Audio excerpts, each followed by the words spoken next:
Hello दोस्तों, आपका स्वागत करते हैं आपके अपने चैनल बायोलॉजी यूनिक स्टडी में। आज आपको पढ़ाने वाले हैं बायोलॉजी का एक नया टॉपिक अलैंगिक जनन तथा लैंगिक जनन। तो चलिए शुरू करते हैं। तो पहले शुरू करते हैं अलैंगिक जनन से। अलैंगिक जनन को अलैंगिक जनन या एकल जीव जनन भी कहते हैं। अलैंगिक जनन वह प्रक्रिया है जिसमें एक ही जीव अपने समान जीव को उत्पन्न कर सकता है। मतलब अलैंगिक जनन में दो जीवों की आवश्यकता नहीं होती, केवल एक ही जीव क्या कर सकता है, अपने समान जीवों को क्या कर सकता है, उत्पन्न कर सकता है। जैसे में क्या होंगे, अमीबा होगा, यूग्लिना होगा, पैरामीशियम आदि आदि होते हैं। इस विधि से उत्पन्न संतान को पूर्वजक या क्लोन कहते हैं। जो अलैंगिक जनन द्वारा उत्पन्न संतत होते हैं उन्हें क्लोन या पूर्वजक कहते हैं।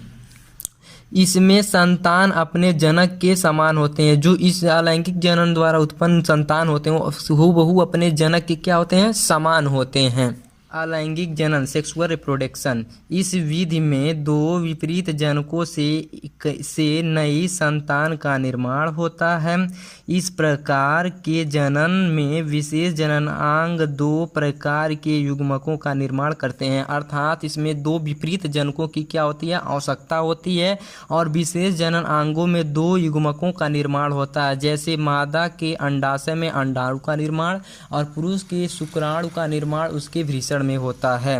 इससे उत्पन्न संतान अपने जनक से क्या होते हैं, भिन्न होते हैं, उनके जैसे नहीं होते हैं। निषेचन, नर तथा मादा युग्मकों के संलयन को निषेचन कहते हैं। निषेचन के परिणाम स्वरूप युग्मनज बनता है। अर्थात इसमें जो नर का अंडाणु होता है और मादा का शुक्राणु जब मिलते हैं तो क्या बनता है, युग्मनज बनता है। यह दो प्रकार से होता है, एक बाह्य निषेचन, एक आंतरिक निषेचन।